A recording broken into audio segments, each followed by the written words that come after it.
ओम नमः सिद्धेभ्यः।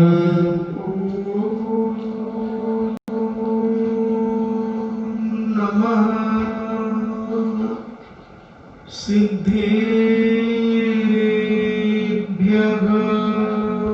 ओम नमः सिद्धेभ्यः।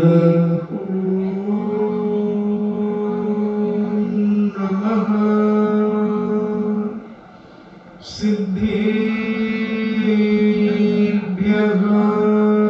ओम नमः सिद्धेभ्यः।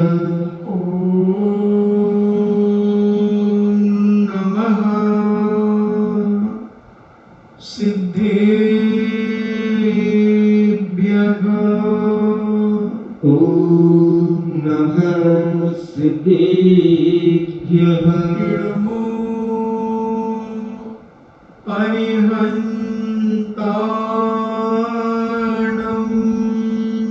नमो अरिहन्ताणम्। नमो सिद्धाणम्। नमो सिद्धाणम्। नमो आयर्याणम्। नमो आयर्याणम्। नमो उपज्झायाणम्।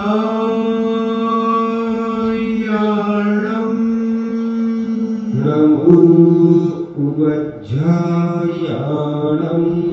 नमो लोये सब्बे साभोणम्। नमो लोये सर्वसाहूणम्।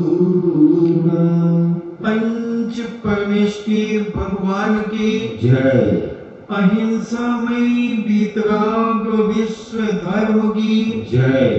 देवादिदेव 1008 श्री आदिनाथ भगवान की जय।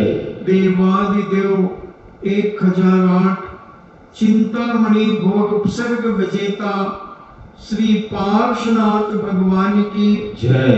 देवादिदेव 1008 शासन नायक बाल ब्रह्मचारी भगवान महावीर स्वामी की पूजनी आचार्य श्रोमणि गुरुवर श्री कुंद कुंद महामुनिराज की जय।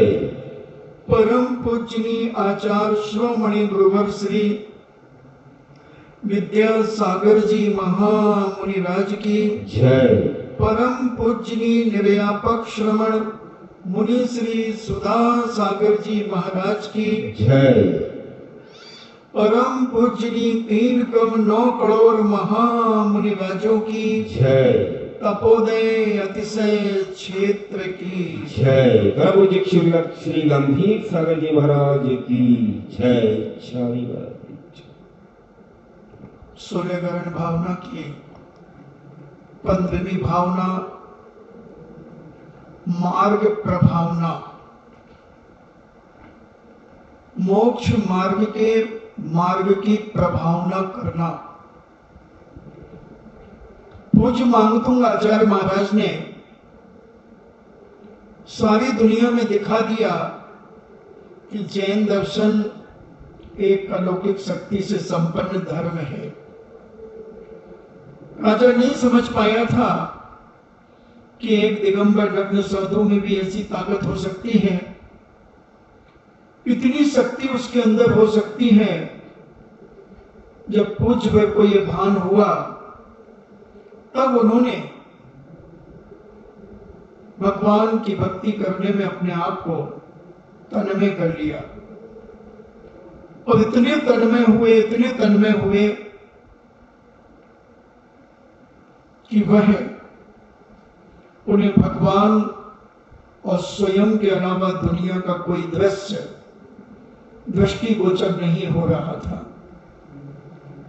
भक्ति कुछ नहीं है, एक एकाग्रता का नाम ही भक्ति है। कंसंट्रेशन का नाम भक्ति है। और जितनी एकाग्रता से हम भगवान का गुणानुवाद करेंगे, प्रभु का गुणानुवाद करेंगे, नियम से कोई ना कोई चमत्कार स्फुटित होगा। कई बार चमत्कार होते हैं, हम पकड़ नहीं पाते। बहुत सारे चमत्कार प्रकट हो जाते हैं, मगर हम अपने चर्म चक्षु से देख नहीं पाते। कई बार हमें महसूस होता है कि बहुत अच्छा लग रहा है, बहुत अच्छा लग रहा है, मगर कोई पूछता है क्यों, अब प्रसन्न क्यों, तो तुम कहते हैं ऐसे ही। तुम व्यक्त नहीं कर सकते उस प्रसन्नता का अर्थ, मगर तुम आनंदित रहते हो। निश्चित तुम्हारे कोई पुण्य ने कोई ऐसा अच्छा कार्य किया है, मगर तुम व्यक्त करने में असमर्थ हो। और जो तुम्हें देख रहा वो कह रहा, वाह, आज तो उनके चेहरे पर एक प्रसन्नता झलक रही है। हाँ, वो कहता मैंने सुबह भी देखा था, जब वो मंदिर से लौट करके आ रहे थे तो बड़ी प्रसन्नता झलक रही थी। जैन है, अपने धर्म पर बहुत आस्था रखती है, बड़ी पूजा पाठ करती है। उनके यहां एक स्तोत्र है, उस स्तोत्र को भी पढ़ती है। हाँ, रोज पढ़ती है। अब ये प्रभावना हो रही है, तुम्हारी भक्ति की प्रभावना लोगों के मुखार बिंद पर आ गई है, और वो कह रहे हैं इसी का नाम तो प्रभावना है, मार्ग की प्रभावना है। तो ये भक्तांबर तो सारी दुनिया में ख्याति प्राप्त है। ऐसे अनेक भाषाओं में इसका ट्रांसलेशन हो चुका है, हिंदी में, गुजराती में, मराठी में, बंगला में, अनेक भाषाएं, जो बड़ी बड़ी भाषाएं हैं, उन सभी भाषाओं में इसका ट्रांसलेशन हो गया। फ्रांस के अंदर, जर्मनी के अंदर, यूएसए के अंदर, यूरोप के अंदर, अनेक देश विदेशों के अंदर भक्तांबर बड़ी श्रद्धा और भक्ति से देखा जाता है। और हमारे भारत के लोग भी इसे बड़ी श्रद्धा से देखते हैं। बहुत सारे लोग इसका पाठ करते हैं, बहुत सारे लोगों को यह श्री भक्तांबर जी याद भी है। तो इस भक्तांबर के माध्यम से हमारा वातावरण, नेगेटिव ऊर्जा पॉजिटिव में बदल जाती है। क्योंकि जब हम पाठ करते हैं तो एक हमारा ओरा बनता है, और उस ओरे में जो नेगेटिव ऊर्जा होती है वो पॉजिटिव में बदल जाती है। क्योंकि एक एक शब्द मंत्र है, एक एक काव्य मंत्र से ओतप्रोत है। और इसका जाप अगर हम करते हैं, किसी भी एक काव्य का जो भी आपके लिए उपयोगी हो, वह नियम से आपकी भावनाओं को पूरा करेगा। विदेशों के अंदर इसका प्रयोग बहुत तेजी से हो रहा है, बहुत सारे लोग कर रहे हैं, बहुत सारे सामूहिक मिलकर के लोग इसका ध्यान कर रहे हैं, इसका पाठ कर रहे हैं, और अपना वातावरण, अपने घर का वातावरण, अपने आसपास का वातावरण शुद्ध कर रहे हैं। क्योंकि इसकी वर्गणाएं बहुत प्रभावशाली होती है। और बनता है हर स्तोत्र का, हर भक्ति करने वाले का। अब वो कितनी भक्ति, कितनी एकाग्रता से कर रहा है, उसके अनुसार इसकी बॉडी से, अब उस स्तोत्र की शब्दावली से जो वर्गणाएं निकलती हैं, वो दूषित वातावरण का शुद्धिकरण कर देती है। ऐसा ही भक्तांबर स्तोत्र की भक्ति की प्रभावना सारे भारत को लेकर देश विदेश में भी चल रही है। हम भी अपनी भावनाओं को बढ़ाएं, अपनी शक्ति को बढ़ाएं और इस शक्ति का परीक्षण हम अपनी भक्ति से करें। भक्ति के द्वारा ही शक्ति का परीक्षण होता है। शक्ति तो अपार है, मगर उसको प्रकट करने वाला चाहिए। जितनी एकाग्रता हमारी रहेगी उतनी शक्ति उसमें से स्फुटित होगी। पावर हाउस से करंट आता है,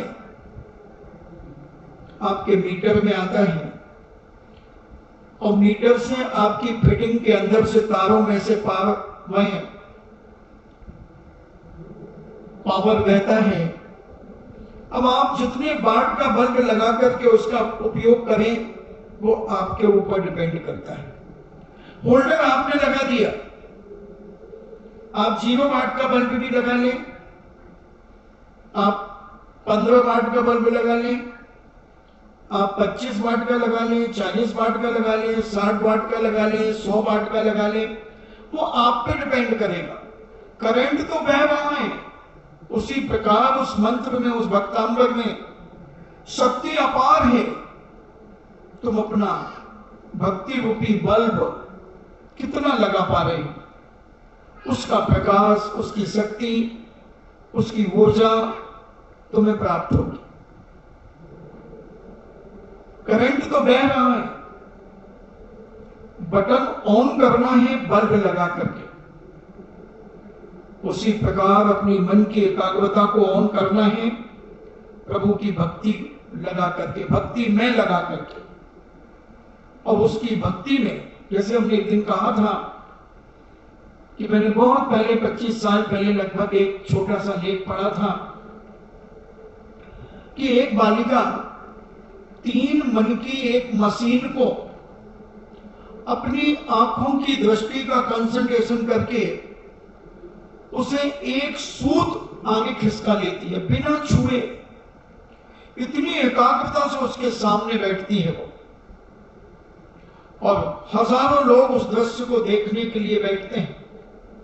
अगर उसके निगेटिव ऊर्जा देने वाले लोग जब वहां बैठते हैं, उसकी एकाग्रता को खंडित करने के लिए लोग वहां बैठते हैं, तब उसे 8-8 घंटे लग जाते हैं और उसका वजन 10-10 पाउंड, 15-15 पाउंड कम हो जाता है। मगर जब उसको पॉजिटिव ऊर्जा देने वाले लोग बैठते हैं, तब वही 2 घंटे के अंदर उसको खिसका लेती है बिना छुए। अपनी आंखों से एकाग्रता बना करके उसे खींचने का प्रयास करती है, यानी अपनी ऊर्जा शक्ति के माध्यम से उसे खींचती है। अब उसका वजन 2-2 पाउंड, 3-3 पाउंड बढ़ जाता है। ये एकाग्रता का ही कमाल है, एकाग्रता का कमाल है। नजर क्या है? इसी को घूर करके देख लेना। अब उसके बारे में थोड़ी सी चर्चा कर देना, अच्छी बुरी नहीं, बस उस व्यक्ति को उसकी आंखें चढ़ जाएंगी, उसके हाथ पैरों में दर्द होने लगेगा, सुस्ती आने लगेगी, और वो सोचेगा क्या करें, आज मन ही नहीं लग रहा, आज अच्छा नहीं लग रहा।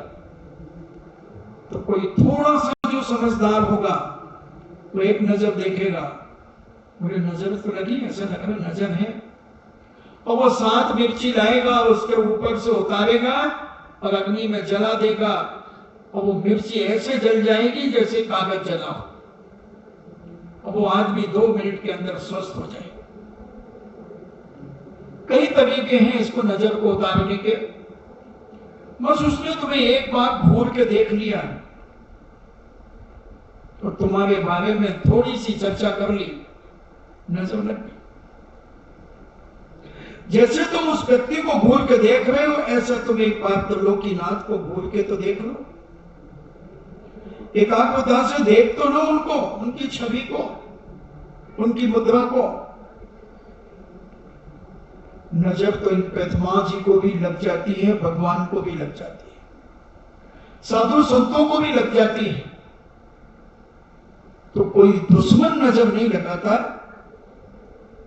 कोई भक्त उनको चाहने वाला ही नजर लगाता है। अब देखना, जब अब प्रतिमा जी कोई आती है नई,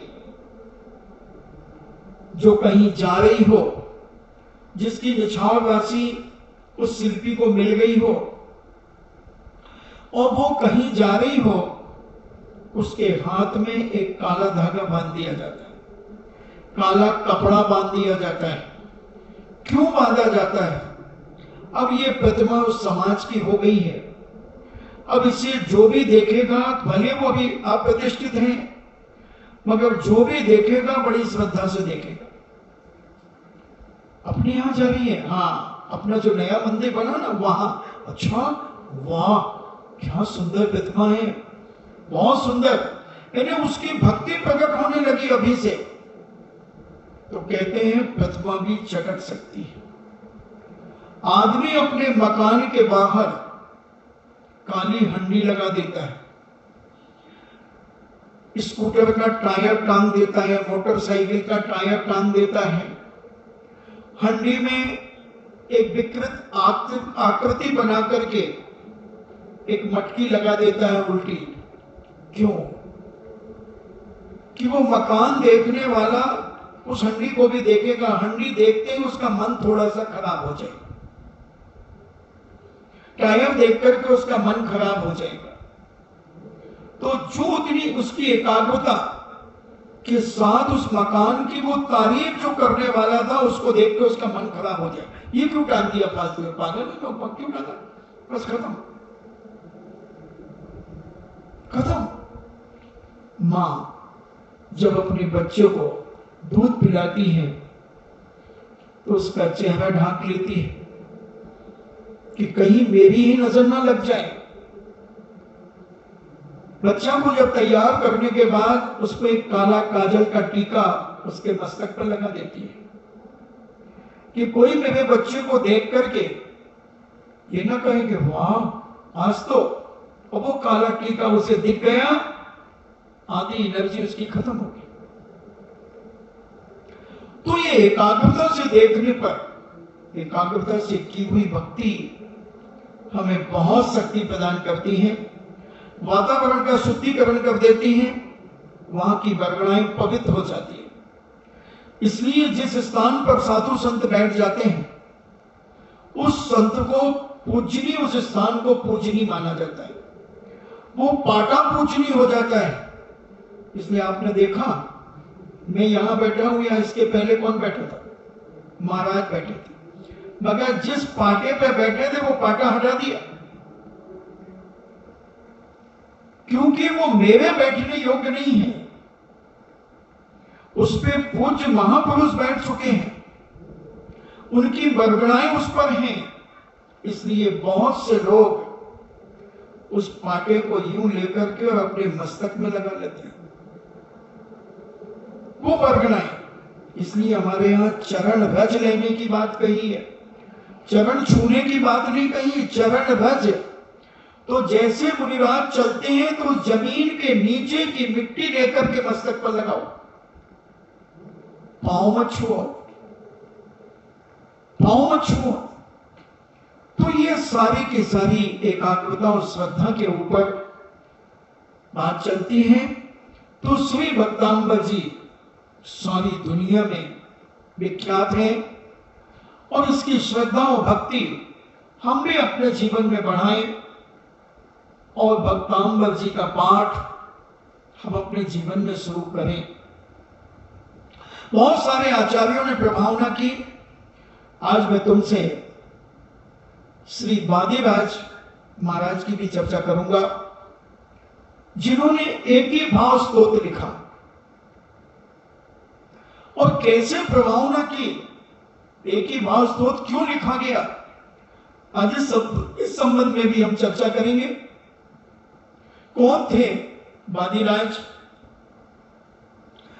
उन एक ही भाव स्तोत्र के कर्ता वादिराज महाराज का वादिराज नाम नहीं नाम था, उनका नाम कोई और था, मगर उन्हें वादिराज, आचार्य वादिराज के नाम से जानने लगे। उसका कारण क्या था?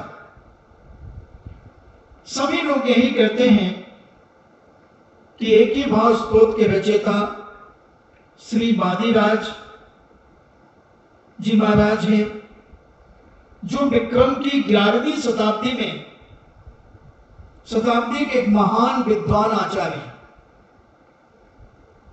बादीराज यह उनकी पदवी थी, क्योंकि ये वाद विवाद में बड़े अग्रसर रहते थे। किसी को भी किसी प्रकार की कोई शंका हो जाए या कोई जैन दर्शन के विरुद्ध कुछ बोलता था तो जी उनके उत्तर बड़ी तर्कणा के साथ उसे चुप कर देते थे। तो इन्हें बादी कहा जाता था, बादी राज। तो ऐसे पूज्य बादीराज जी महाराज का नाम नहीं था, ये उनकी उपाधि थी।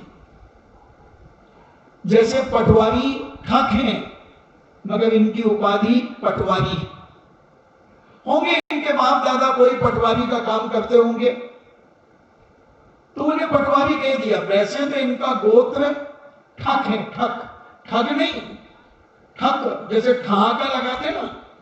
हमने एक बार बताया था कि तुम्हें कैसे मिला ये ठग, क्योंकि जम्मू कुमार जी के 52 बच्चे थे, जो बघेरा केकड़ी के पास जो बघेरा है वहां के रहने वाले थे। और उन जम्मू कुमार के बच्चों में जो एक बच्चा ठहाका लगा करके हंसता था, उससे कुछ भी हो जाए ठहाका लगाता था। और ये अभी 10 साल 2015 तक हमने इस पटवारी परिवार के बच्चों से ठहाका लगाते हुए सुना। ये वहां गेट पे होंगे और हम संतशाला में होंगे, और ये बिट्टू ताऊ और जितने ये पटवारी परिवार के एक साथ वहां खड़े हो जाएं तो हम समझ जाते थे कि आ गए। इतनी जोर से हंसते थे, खूब जोर से हंसते थे, और आज भी हंसते हैं, मगर पहले जैसे से कम हो गया। तो ये ठग था, सही नाम इसका ठग। ऐसा मैंने बघेरवाल जैन समाज के इतिहास में पढ़ा कि ठग जिस बच्चे का वो हंसता था तो उसका ठग नाम हो गया, और उसको जो जमीन जायदाद उसके हिस्से में मिली तो उस जगह में जितने लोग रहते थे वो सब ठग हो गए। तो लोगों ने ठग से ठग कर दिया, मगर ठग का अर्थ अलग होता है और ठग का अर्थ अलग होता है। अब वो कैसे सुधारा जाए? अब तो सारे खातों में वो सारे उसमें लिखा हुआ है ठग, आधा का ठा और आधा का ठग, जैसे ठहाका। तो ऐसा असली नाम वो है। और ये पटवारी फेमस हो गए तो ये पटवारी तो पदवी है। ऐसे पूछकर हमारे उनका नाम मैं खोजूंगा कि इनका और नाम क्या था। अगर छत्र चूड़ामणि एक ग्रंथ छोटा सा है नीति शास्त्र से भरा, अगर वो मुझे मिलेगा तो उसमें देखूंगा कहीं मिलता है बादी सेहराज। बादी सेहराज तो वही बादीराज सिंह के समान गर्जना करने वाले थे। तो ऐसी पदवी से विभूषित जगत प्रसिद्ध वादियों में उनकी गणना की जाती थी। जो बड़े बड़े वाद विवाद करने वाले वेदांती हुआ करते थे, तांत्रिक हुआ करते थे, मांत्रिक हुआ करते थे, उन सबके बीच में ये अपनी गर्जना करते थे, और इनकी गर्जना से सारे लोग शांत हो जाते थे। इनकी गर्जना सिंह के समान हुआ करती थी। बड़े बड़े हाथी चिधाड़ जब जंगलों में चिधाड़ते हैं और सिंह की एक गर्जना सुनकर के हाथी यहां वहां छुपने लगता है। ऐसे ही प्रतिवादी जो इनसे वाद विवाद करने आया करते थे, वो इनकी तर्कणा शक्ति को सुनकर, सिंह की गर्जना के समान इनकी वाणी को सुनकर वो शांत हो जाते थे।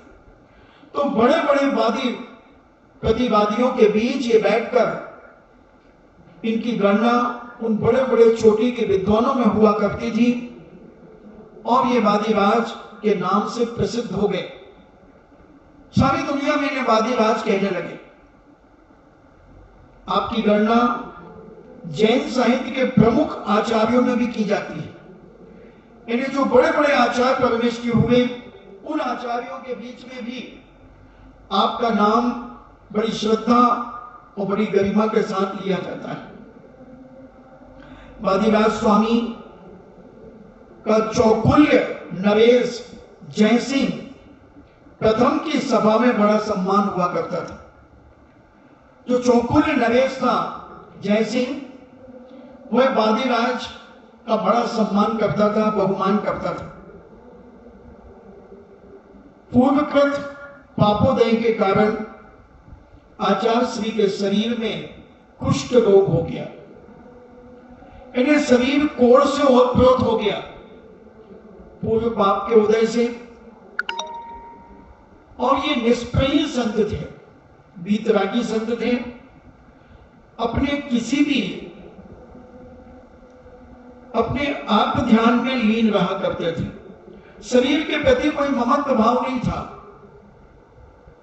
कोई राग भाव नहीं था। ठीक है, हो गया। आत्मा को कभी कोढ़ होता नहीं, आत्मा कभी बीमार होती नहीं, आत्मा कभी मरती नहीं, आत्मा कभी जलती नहीं, आत्मा कभी सड़ती नहीं, आत्मा को कभी कुछ नहीं होता। जो कुछ भी होता है वो इस शरीर को होता है, और शरीर सो मैं नहीं हूं।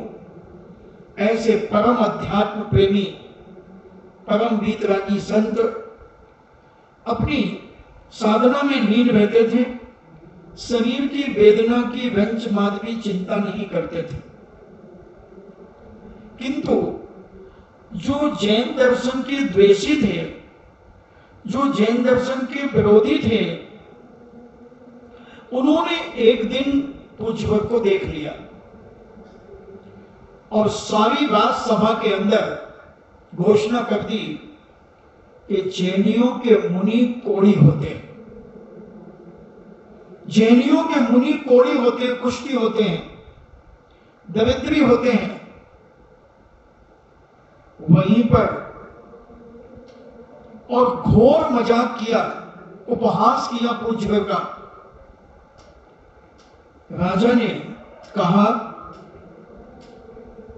राजा से कहा, राजन, तुम जैन मुनियों की इतनी श्रद्धा और मान्यता देते हो, मगर ये तो कोढ़ी कुष्ठी हैं।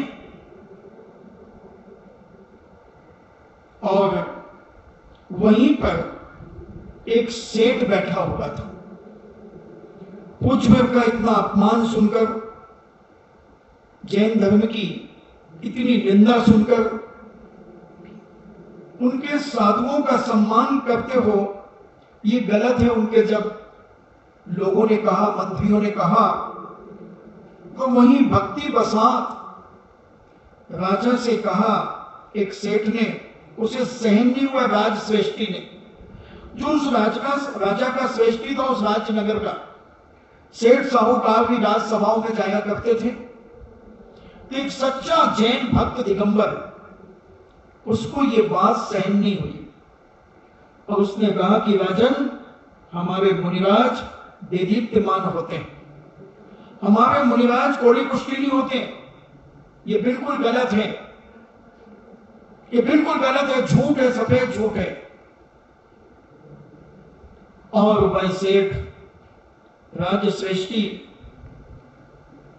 भक्ति के बसात राजा से यह चैलेंज कर दिया, यह असत्य है और जैन मुनि की काया तपाए हुए सोने के समान हुआ करती है, परम वीतरागी होते हैं, सर्वांग सुंदर होती है।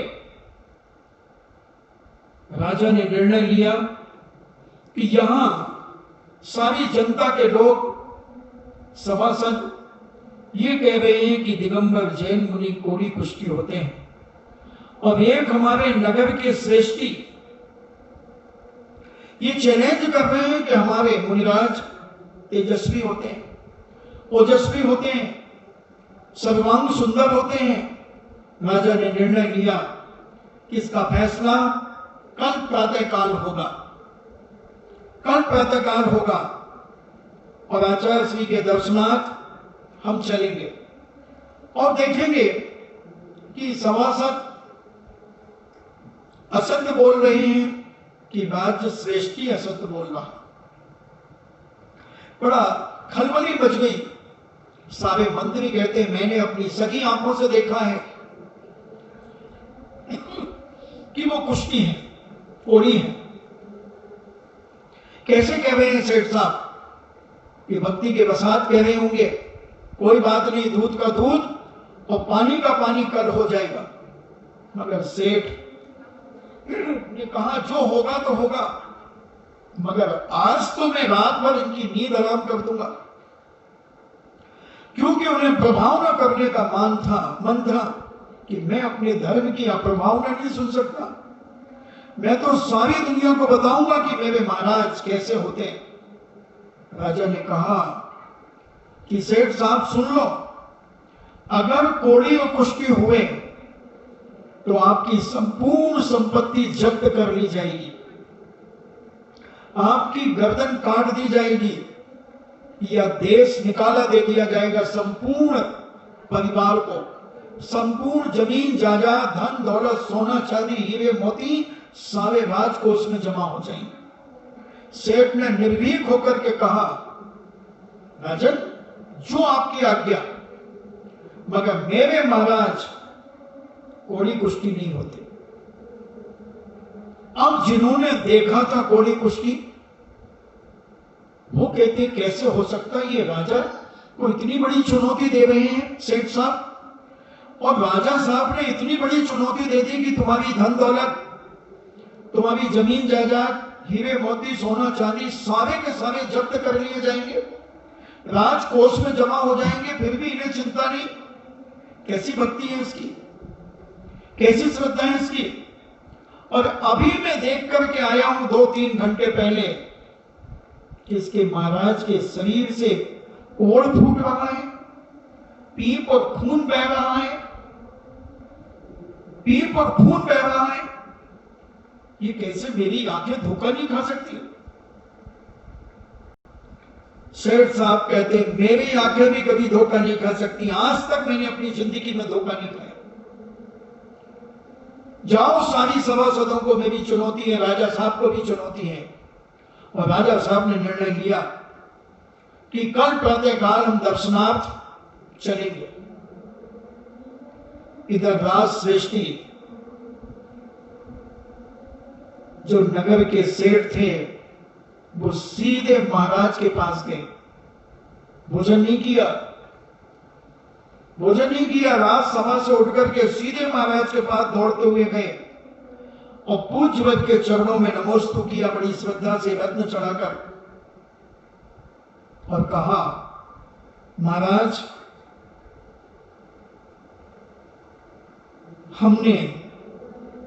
हमने भक्ति वसात राजसभा में कह दिया है कि हमारे गुरु तेजस्वी होते हैं, ओजस्वी होते हैं, सर्वांग सुंदर होते हैं, किसी भी प्रकार से कोई रोग राई उन्हें नहीं होता, कोई बीमारी उन्हें नहीं होती। सारी कथा उन्होंने सुना दी, सारी बातें उन्होंने जो राज दरबार में हुई थी वो सारी की सारी पूज्य के चरणों में रख दी, संकेत कर दिया। महाराज कहते ना कि तुम्हारे घर में अगर कोई बीमार हो जाए तो तुम सूचना देने आ जाओ अपने इष्ट को, भगवान मेरे परिवार का फला फला व्यक्ति बीमार है, नमोस्तु श्रीफल चढ़ाओ, जो आपकी श्रद्धा भक्ति वो चढ़ाओ और अपने इलाज कराने ले जाओ। बड़ों को सूचना कर दो, बस उनके सामने रोध हो नहीं, उनको इतना कर दो कि बस ये तकलीफ हो गई है, अब आप जानो आपका काम चले। बस ऐसे ही राज श्रेष्ठी ने, उस राजा ने पूज्य के चरणों में सारा निवेदन कर दिया, सारी बात सुना दी और कहा प्रभु अब आप ही जानो, जैन धर्म की प्रभावना करना हो तो, जैन धर्म की रक्षा करना हो तो आप ही जानो, मैं तो कुछ नहीं जानता। मेरी भक्ति तो कहती है कि मेरे महाराज निरोगी काया होते। अब आप जानो और आपका काम जानो। महाराज कहते हैं, अरे भैया तुमने ये क्या किया? तुमने मालूम है कि मैं कोढ़ी हूं, इसमें तुम्हें कहने में क्या बाधा थी? वाह महाराज वाह, ऐसे कैसे कह दूं मैं? मेरा मुंह कभी नहीं कह सकता कि आप कोढ़ी। मेरी आंख में कोढ़ दिखता ही नहीं। मेरी आंख में तो कंचन सी दीत राग मुद्रा दिखती है। महाराज और पूछ भर ने आपको जो उचित लगे वो आप करें, मैं तो चला उस पार, अब आप जानो। पूज्य महाराज कहते हैं, भैया तुमने कैसा अनर्थ कर दिया, बिना सोचे समझे कैसे कह दिया तुमने राज दरबार के अंदर कि मैं कोढ़ी कुश्ती नहीं हूं। अब महाराज मैंने तो कह दिया, अब आप जानो और आपका काम जानो। महाराज ने उन्हें आशीर्वाद दे दिया सेठ जी को कि जाओ आशीर्वाद। और पूज्यवर आदिनाथ भगवान की भक्ति में बैठ गए। अब एक ही भाव स्तोत्र की रचना कर डाली। और जिन भक्ति में इतने लीन हुए, जिनेंद्र भगवान की भक्ति करते करते ऐसे लीन हो गए, और चौथे काव्य में ही कहते हैं, शायद 40 श्लोक हैं एक ही भाव स्तोत्र में। शायद कल्याण मंदिर में तो 44 हैं, कितने? 36, 25, 26, हाँ जो भी हो, एक ही भाव स्तोत्र में उन्होंने रचना कर दी। रात भर ध्यान में बैठे रहे, और चौथे श्लोक में ही उन्होंने क्या कहा?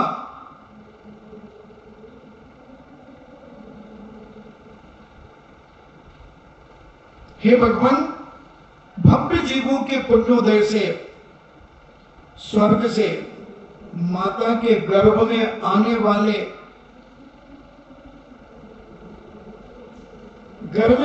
वाले आपके द्वारा 6 माह पूर्व ही यह पृथ्वी कनकमयता इन्हें स्वर्णमय हो जाती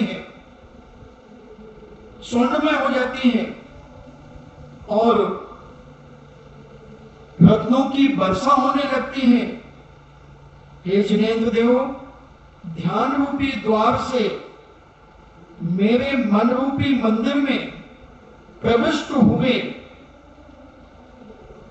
आप कुष्ठ रोग से पीड़ित मेरे शरीर को सुवर्णमय कर रहे हो। इसमें कौन सा आश्चर्य है कि जब स्वर्ग से गर्भ का बालक अभी आया नहीं है, और 6 महीने पहले सारी नगरी को स्वर्णमय बना दिया जाता है, रत्नों की वर्षा होने लगती है, और आप मेरे मन मंदिर में जब विराजोगे, मैं आपकी भक्ति में इतना तल्लीन हो रहा हूं, और आप जिनेंद्र भगवान आप मेरे मन रूपी मंदिर में जब विराजोगे, तो क्या कोढ़ रूपी वेदी पर बैठोगे? क्या मेरी काया कंचन सी नहीं होगी? अवश्य होगी। उन्हें कोई शंका नहीं रही भगवान को। और इस शरीर को स्वर्ण में कर रहे हो, इसमें कौन सा आश्चर्य है? अगर मेरी काया को आप स्वर्ण में बना देंगे तो कोई आश्चर्य नहीं है।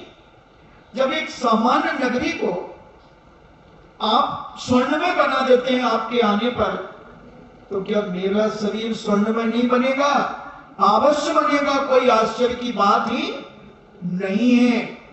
और पूज्यवर ने अपनी भक्ति में मन रूपी मंदिर में प्रविष्ट भगवान को कराने के लिए भगवान को चुनौती दे दी।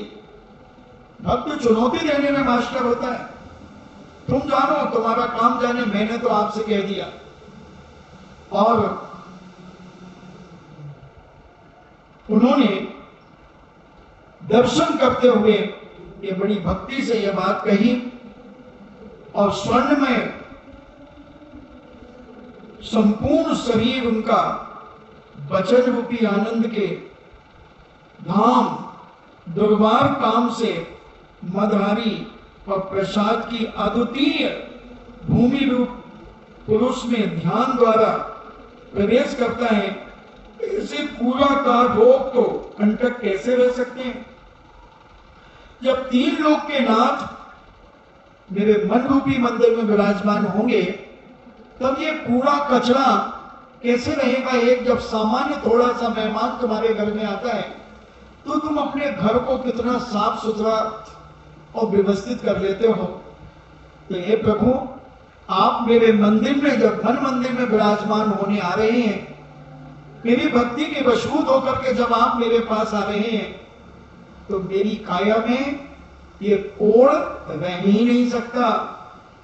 और वह जिन भक्ति के प्रसाद से रात भर में उनके शरीर का वह गलित कुष्ठ रोग, जो घाव बना चुका था पूरे शरीर में, खून और पीप बह रही थी पूरे शरीर में, वह कोड़ स्वर्णवत चमकने लगा। वह शरीर, इन्हें कुष्ठ से जो ग्रसित था शरीर, वो सोने के समान दमकने लगा, चमकने लगा। और प्रातः काल राजद्रोहियों के साथ राजा अपने नवाजमा के साथ में आया। बड़ी भक्ति भाव से आया, क्योंकि राजा तो कभी राजा का कोई धर्म निश्चित नहीं होता। राजा तो जहां चला जाए वही भक्ति प्रदर्शन कर देता है, आपने देखा होगा। क्योंकि राजा का कोई धर्म नहीं, मस्जिद जाएगा तो मस्जिद के अनुसार अपना काम कर लेगा, चर्च जाएगा तो चर्च जैसे काम कर लेगा, जैन मंदिर आएगा तो जैन मंदिर की क्रियाएं करने लगेगा। किसी भी दर्शन में इसलिए नीतिकारों ने कहा कि राजा का कोई एक धर्म नहीं होता। और राजा अपने मंत्रियों सहित राजद्रोहियों के साथ ढेर सारी हजारों की पब्लिक राजा के साथ आई। अब देखेंगे खेल का तमाशा, अब होगा मजा, अब आएगा मजा। और जब पूछकर के दर्शन करने के लिए राजा वहां उपस्थित हुआ, जिन धर्म द्वेषी, जैन धर्म के जो द्वेषी थे, सभी आचार्य के दर्शनार्थ के लिए चल पड़े। उसी जगत में, उसी जंगल में वहां आ पहुंचे। चारों तरफ घनघोर जंगल था और जहां मुनिराज ध्यान में लीन थे, उसका तेज दूर दूर तक फैल रहा था। इन्हें महाराज के शरीर की आभा ऐसे प्रकाशमान हो रही थी, देह कांति को देखते ही राजद्रोही इन्हें उनके शरीर की स्वस्थता और पवित्रता को देखकर, उनके शरीर के तेज और आभा को देखकर सारे राजद्रोही आनंद विभोर हो गए। जो विरोध में आए थे वो आनंद से भर गए। और राजा ने पूछा, श्रेष्ठी, क्या यही है क्या क्या यही है आपके गुरु, यही है आपके महाराज? सेठ जी ने बड़े आह्लाद और भक्ति के साथ कहा कि हाँ गुरु, हाँ सेठ, हाँ राजा साहब, यही है मेरे गुरु, यही है मेरे महाराज। राजन उनके परम पावन चरणों में अपने रत्नों को चढ़ाता है और मस्तक झुकाता है और द्वेषियों की ओर बड़ा कुपित होकर के, बड़ा विकृत चेहरा बना करके देखता है। अरे पापियों, तुम तो कह रहे थे कि जैनियों के गुरु कोड़ी और कुष्टी होते हैं, फिर ये क्या है, फिर ये क्या है? सबके मन थर थर कांपने लगे, सबको दिन में तारे नजर आने लगे, सब भयभीत हो गए। और मुनिश्री ने कहा, राजन, यह सत्य है कि मैं कोढ़ी था। क्योंकि महाराज जानते हैं राजा का कोप कब क्या कर जाए, और राज आज्ञा अगर हो जाती कि इनको कत्लेआम कर दो, तो राजा की आज्ञा का उल्लंघन कभी होता नहीं। इसलिए महाराज ने अपने निमित्त ज्ञान से जान लिया कि राजा कुपित हो गया है, अभी यही कहीं आदेश न दे दे। इसलिए पूज्यवर्ग ने कहा कि राजन, इन लोगों का कथन भी सत्य है। क्या आप कोढ़ी थे? क्या आपको कोढ़ था? हम तो आपकी सुंदर कंचन सी काया को देख रहे हैं। तो पूज्य मुनिवर ने कहा कि यह सत्य है, मुझे कोढ़ था, मुझे कोढ़ था। अभी भी मेरी कनिष्ठा उंगली में कोढ़ है, मैंने ये बचा करके रखा है। इसलिए बचा करके रखा कि अगर मेरे शरीर में कोढ़ नहीं होता तो आपका कोप, आपका क्रोध, इस सारे अहिंसा धर्म के द्वेषियों को, विरोधियों को कत्लेआम कर देता। इसलिए मैंने इसका एक अंश रूप में अपने शरीर में कोढ़ बचा करके रखा। इसका प्रभाव शेष है, किंतु जैन धर्म के संपूर्ण साधुओं को कोढ़ होता है, सो ऐसी बात नहीं। बीमारी है, बीमारी तो किसी को भी हो सकती है, मगर इन्होंने जो कहा कि जैन धर्म के साधु कोढ़ी कुष्ठी होते हैं,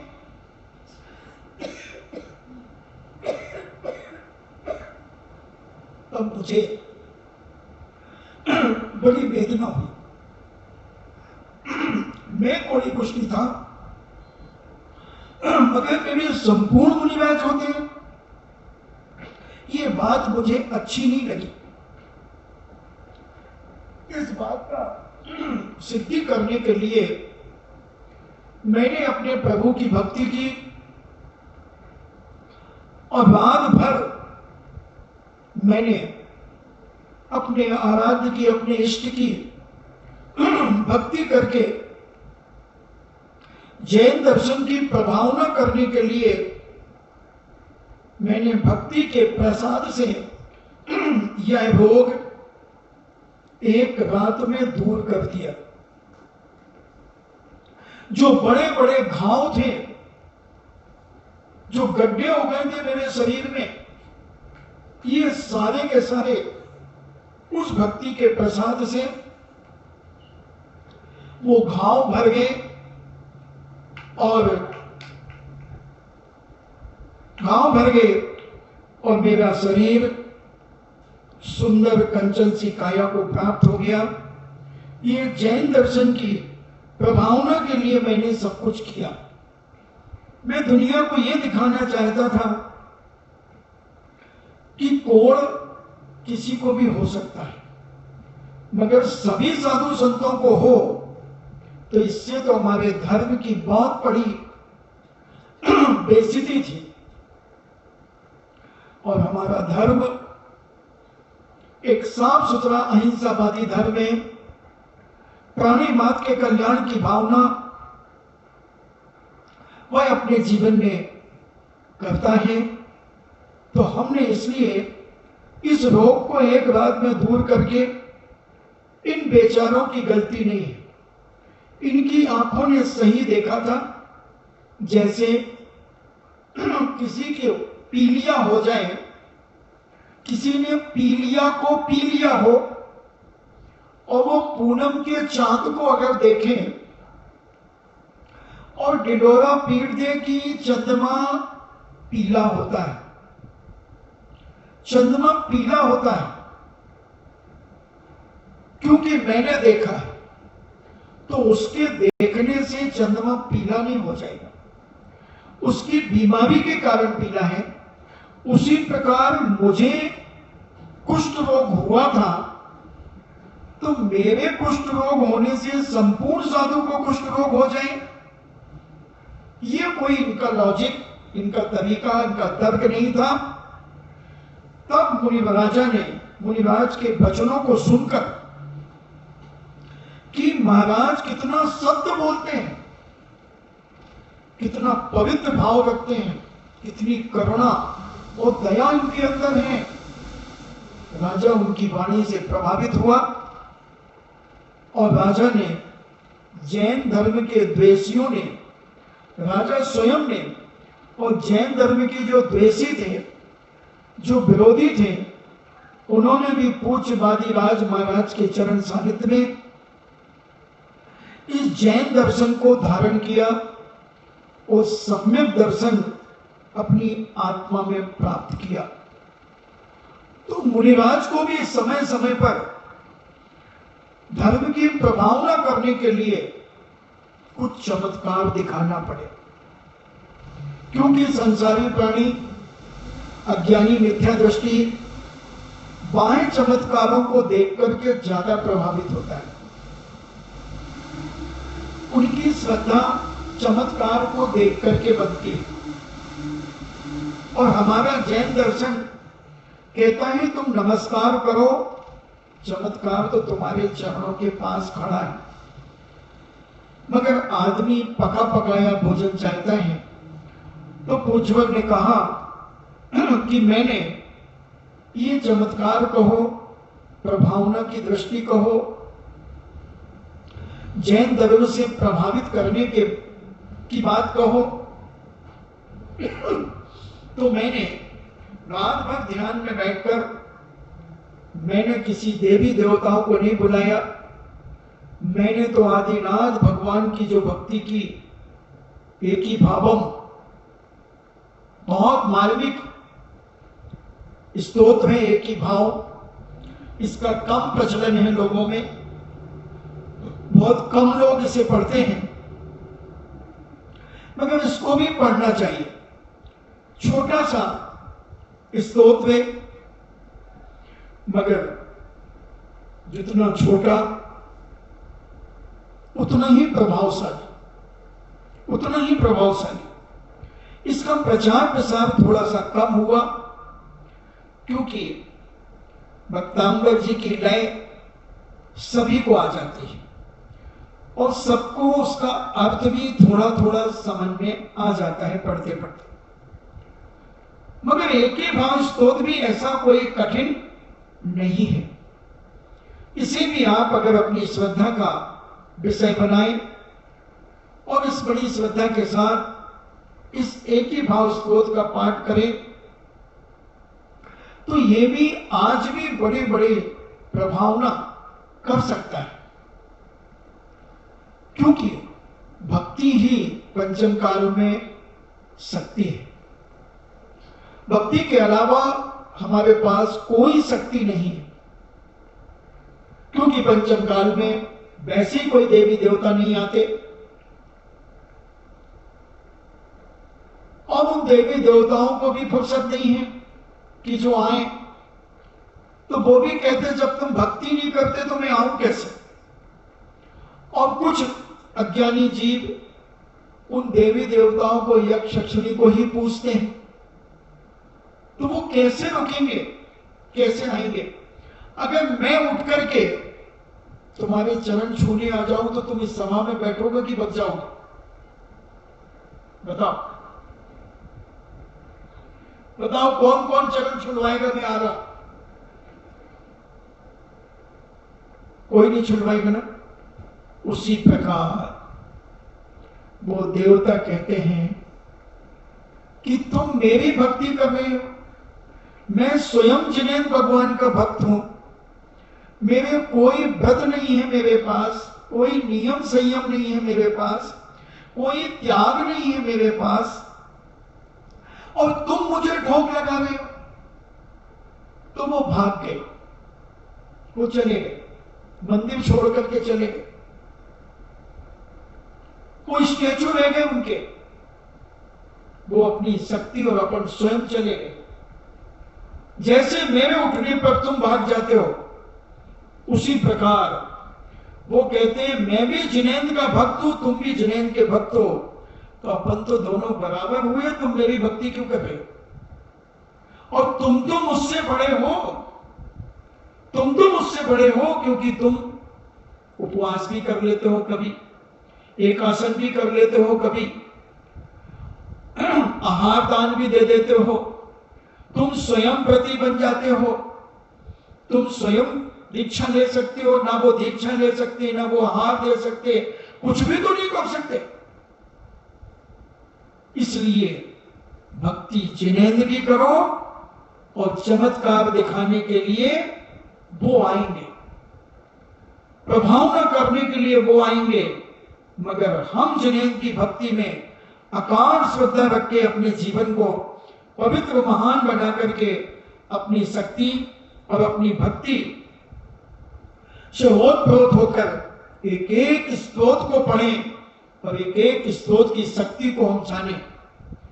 एक दिन में नहीं आएगी शक्ति का प्रभाव, एक दिन में नहीं होगा, समय लगेगा, समय लगेगा। बहुत सारे लोग हैं जो श्री भक्तांबर जी का काव्य पढ़ते हैं और उसके शरीर पर हाथ फेर देते हैं, सांप का जहर भी उतर जाता है।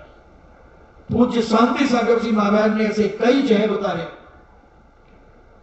सच्चे साधु जो साधना करते भक्ति में लीन होते, वो एक नजर देख लें, सिर पे हाथ रखते हैं, बुखार उतर जाता है। तो वो शक्ति हमारे इन मंत्रों में, इन स्तोत्रों में अपार शक्ति भरी हुई है। इसकी प्रभावना करना प्रत्येक श्रावक श्राविका बालक बालिका का कर्तव्य है कि वह अपने जैन दर्शन की महिमा और गरिमा लोगों को सुनाए, दिखाएं, अपनी साधना के बल पर, अपने स्तोत्रों के बल पर इतनी मीठी लय में स्तोत्र पढ़ें कि चलता आदमी तुम्हारे स्तोत्र की लय को सुनकर के रुक जाए।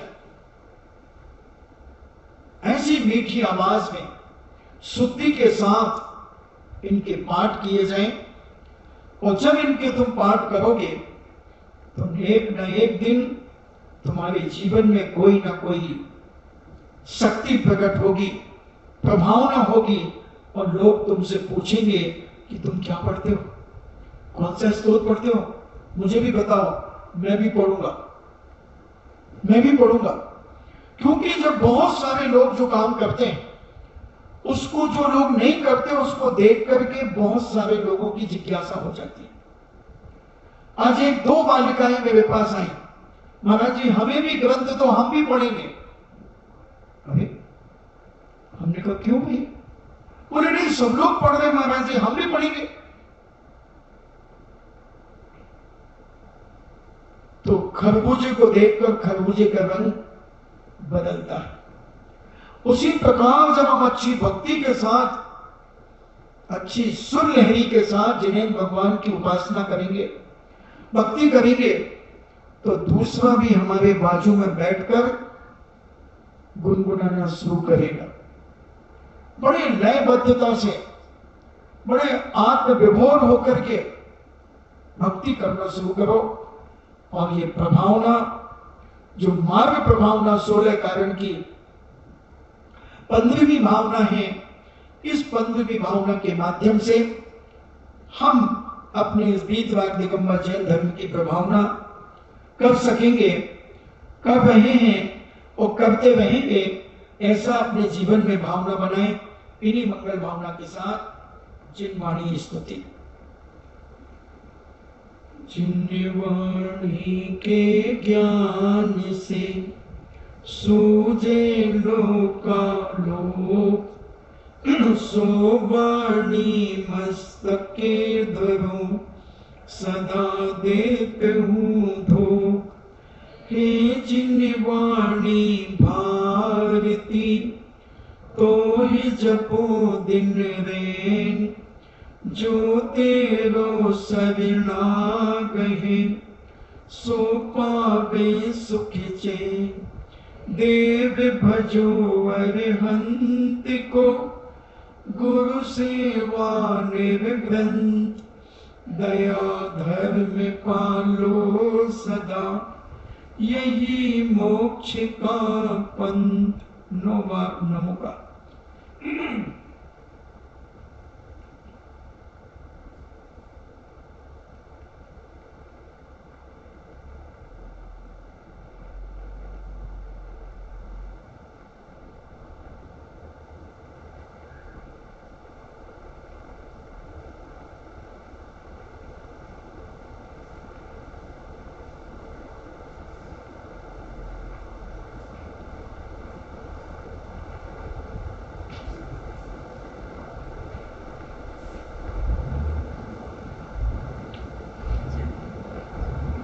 परम पूजनीय द्वादशांग चिन्हवाणी माता के सुत देवता सुत देवता सुत देवता जैनम जेतु शासनम जैनम जेतु शासनम जैनम जेतु शासनम। श्री गंभीर सागर जी महाराज की जय। इच्छा ही महाराज जी।